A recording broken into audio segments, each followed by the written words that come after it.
Здравей, представи се и искаме да чуваме и твоята история. Здравейте, Катрин Милева се казвам. Пострадала съм от фалшиво положителен тест за наркотици. Моята история накратко: след дълъг работен ден, 12 часа на работа, прибирам се вкъщи, паркирала съм пред входа на блока си, колата ми е загасена, ключа ми е в дясната ръка, отворена ми е вратата, левия ми крак навън, протягам се да си взема дамската чанта, обръщам се и полицай. При което последва проверка. Всичко беше наред и казаха, че са в акция. Иска да ме тестват за алкохол и наркотици.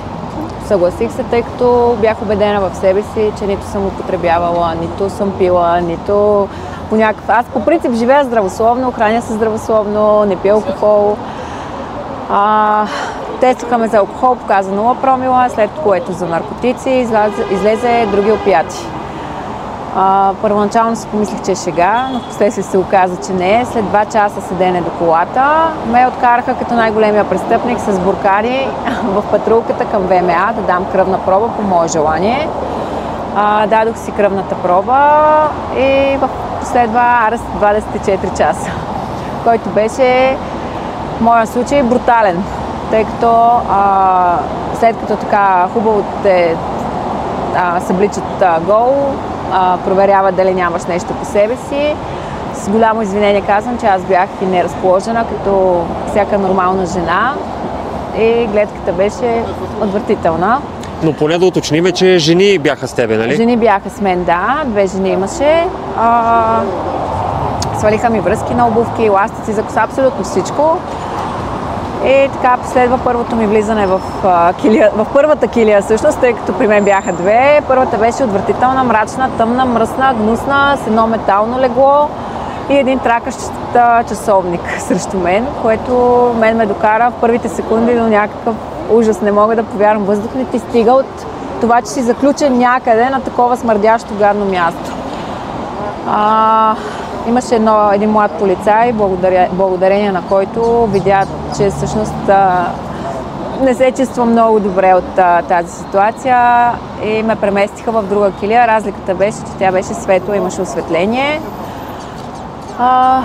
При което още по-гадното в случая е: държат те без вода, без храна. Когато поискаш да отидеш до тоалетна, ти казват, че тук не е хотел. За 24 часа ме пуснаха 3 пъти до тоалетна. Не ми позволиха да обслужвам и дамските си нужди, което мен ме караше да се чувствам много унизена, много. Водата беше свършила, по техни думи, което човек да пие вода си е... Това нали случва в София?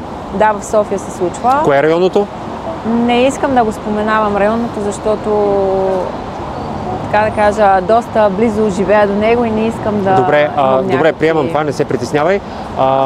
Дадоха ли ти там чисто формалните опции, адвокат, да звънеш на семейство, нещо? Дадоха ли ти тази възможност? Имах право на, доколкото знам, на едно обаждане, но в моя случай всъщност се оказа, че едното обаждане е използвано, за да може човек отвън да ми внесе един сникърс. Но той не е твой роднина, а просто човек. Не е мой роднина. Когато адвокат казаха, че нямам нужда от такъв, нали, не ми трябва на този етап. Аз не знаех въобще какво ми се случва. Това е грубо нарушение, реално, на твоите права. При мен всичко си е нарушение от самата проверка, която е противозаконна, тъй като колата е загасена, спряла, с отворена врата и те по закон нямат право да ме проверяват дори. И започвайки оттам, абсолютно цялото нещо си е грубо нарушение. Включително в последствие чакането ми 11 месеца да ми върнат колата, книжката, всичките средства, които хвърляш, и дори няма кой да ти каже: но извинявай. На сутринта ли те пуснаха? Не, държаха ме пълни 24 часа без 20 минути. Това е скандално. Доста рядко държат пълните 24. Пълни 24 часа ме държаха. Опитаха ли се да те блофират, че ще искат удължение за 72? Не се опитаха да ме блофират. Не е имало такова нещо. Но аз реално през повечето време просто не знаех какво се случва, защото никога не съм имала досег по такъв начин до закона. До районното ходиш да се сменяш личната карта и там. Разбирам те. Това кога се случи като период? На 6 септември 24 година. И вече август месец си взех Тоест на другата година, август. Да, 25-та. И добре, и до ден днешен как се чувстваш? Усещаш ли психически, че това оставило някаква следа в теб? Абсолютно, да. Аз първото ми влизане в колата си ми беше доста така за мен емоционално, да го кажа. Веднага ми се върна абсолютно всичко от онази вечер. До ден днешен, когато видя патрулка, изтръпвам, сърцето ми почва да подскача и умирам от страх да не ме спрат и не знам дали ще се прибера до вечера, дали нещо знаеш няма да се случи. сега за първи път така разсъждавам, като те слушам на тая тема и се замислям, че усещането невинен човек да разбере колко е уязвим от полиция, това усещане е доста по-страшно от това да си престъпник и да видиш полиция. Абсолютно. Защото ти знаеш, че нищо не си направил, но нищо не те пази да не се озовеш в районното отново. В моите очи в момента полицаите са хора, които се опитват да ме тормозят и по някакъв начин да ме наранят и да ми препишат неща, които аз не съм извършила реално. Към днешно време обаче всичко ти е върнато, реабилитирана, нали, така да се каже? Да, върнато ми е всичко. След големи мъки в КАТ също не минахме по вода. Последствие, тъй като по закон в България номерата се унищожават след 6 месеца. И когато отидох аз в КАТ, първото нещо, което ми казаха беше: ами не знаем къде ви е книжката, номерата са ви пуснати за унищожаване. На мен вече ми падна пердето след всички мъки, през които минах, тъй като преди това ходих да си взема и колата и там не мина по вода. Но тук вече не мога да се... след доста крещено от моя страна и така едни истерични, да го кажа, в КАТ викания, беше ми много писнало, много вече до тук дошло и се появи, не мога да ви кажа точно кой беше, не си спомням, мисля, че някой от началник на не знам кой отдел там.